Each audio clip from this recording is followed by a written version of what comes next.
حبايب القلب، الله يسعد أوقاتكم من وين ما كنتوا عم تتابعوني.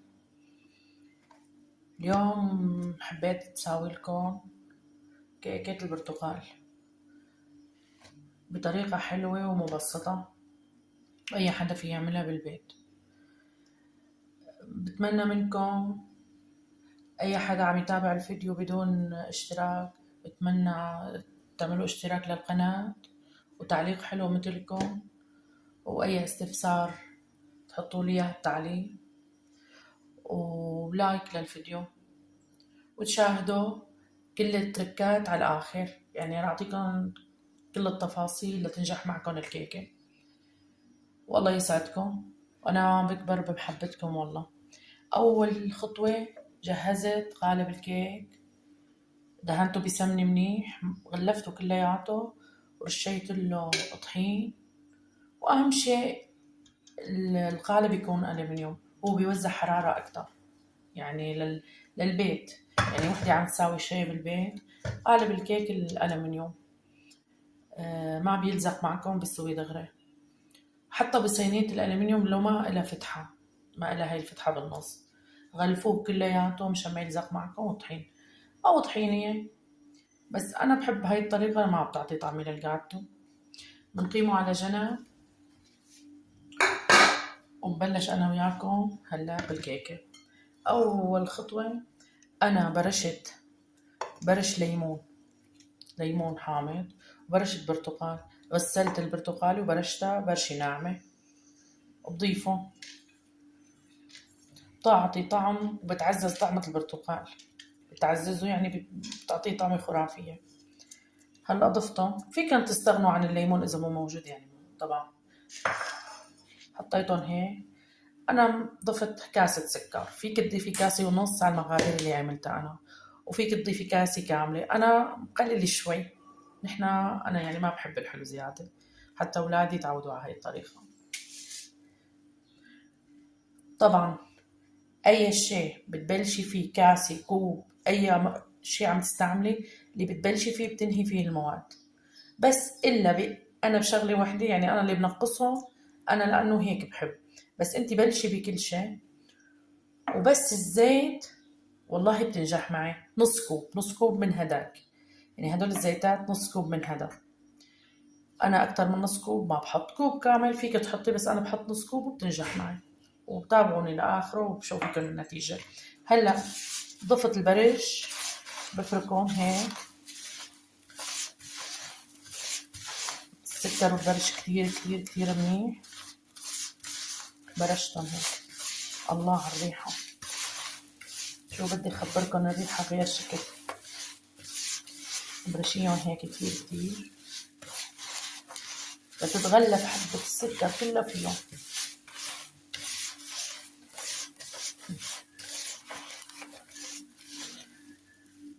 شوفوا اللون كيف السكر صار تمام.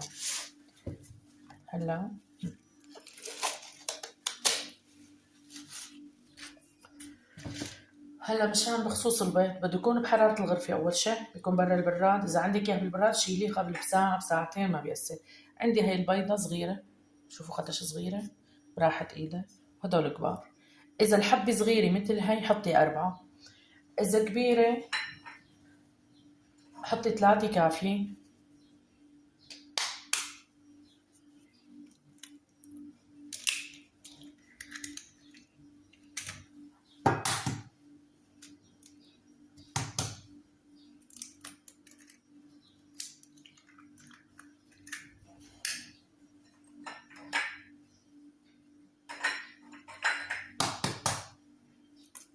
هيك 3 كافية.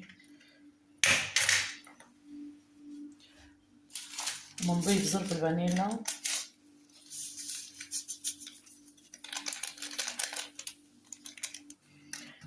فيكي هاي المرحلة تضيفيها بالخلاط، وفيكي بمضرب يدوي تخفقي ليدوب السكر ويفتح اللون، وفيكي بالمضرب الكهربائي،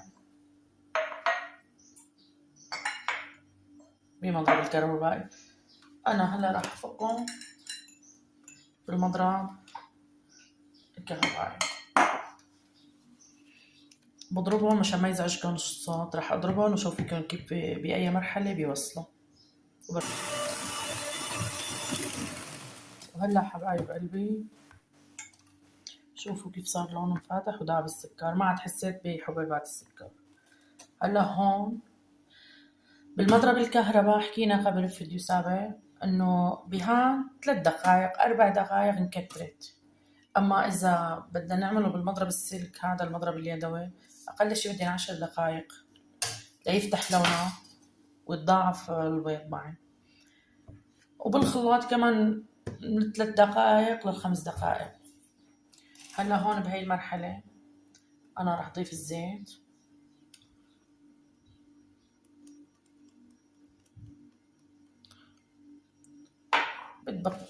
وبخلطه.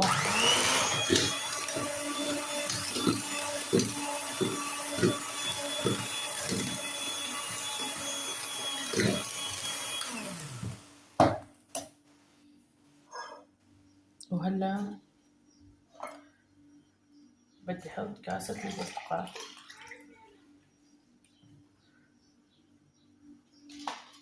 وهي كاسة كاملة من البرتقال.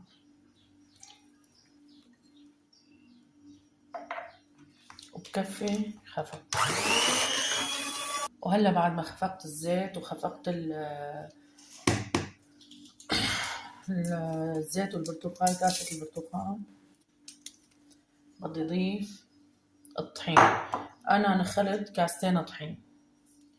في شغلة، انت لما بتكيلي الطحين كيليه بالكاسة، ضيفيه او ضيفيه من الكيس، لا تكبسيه هيك، لانه بيصير يعني اكتر من الكمية المطلوبة.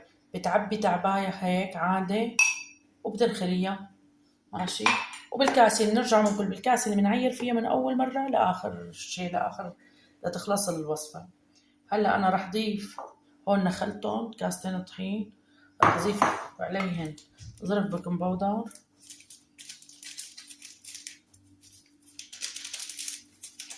هيك، وراح اضيف عليهم رشة ملح صغيرة، يعني يا دوب درة ملح لتعزز الطعم وتوازن الطعمات ببعضها. خلطهم هيك وبضيفهم هلا تدريجيا. انا وعم بخفق، يعني بضيفهم على دفعتين او على 3. وهيك. والطحين يكون متعدد الاستعمالات، بس تكون نوعيته يعني منيحة وسط. هلا هيك وبشغله.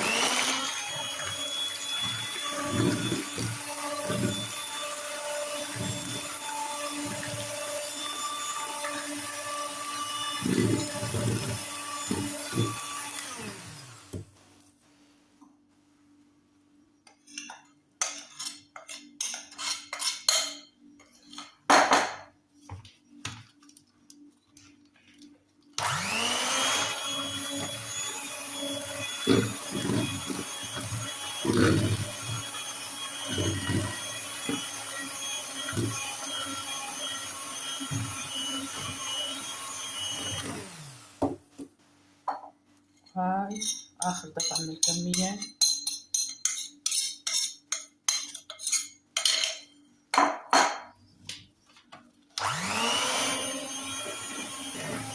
وهيك خفقناه كله. أنا نزلت الحواف بالسباتولا.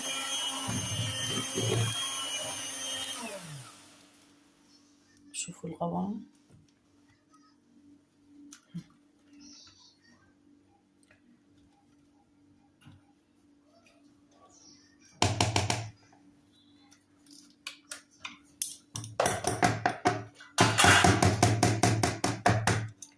هيك خلصنا من الخفق.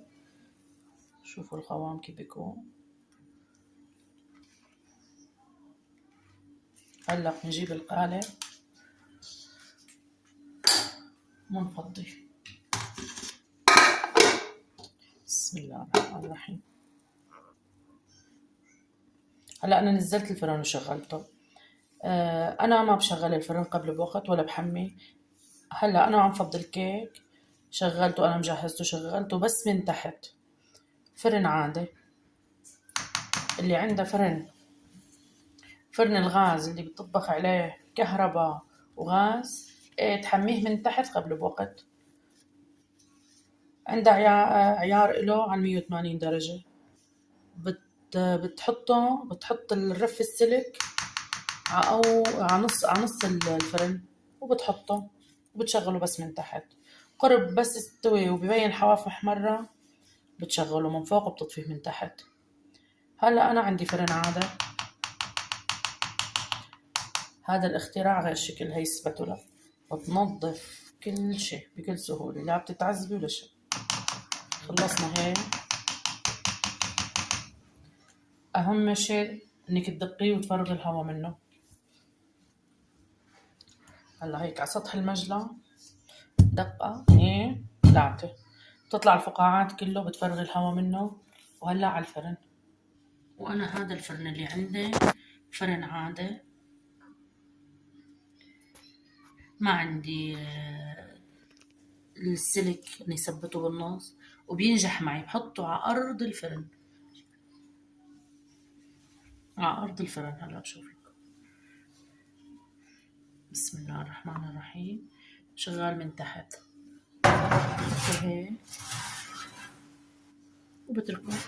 هلا بعد نص ساعة تقريبا بفتحه وبشوف. حبايب القلب، كانت النتيجة النهائية لكيكة البرتقال. شوفوا الارتفاع، شوفوا اللون، شوفوا الطراوة. رح أقطع قدامكم القطع بعد ما تركتها بردت وأخذت راحتها.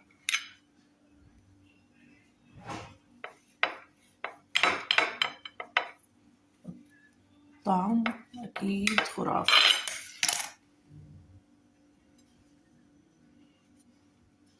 شوفوا الطراوة.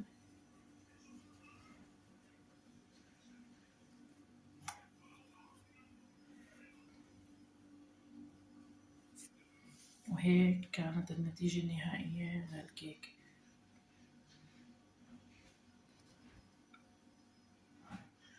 لا تنسونا من اللايك والاشتراك والسبسكرايب.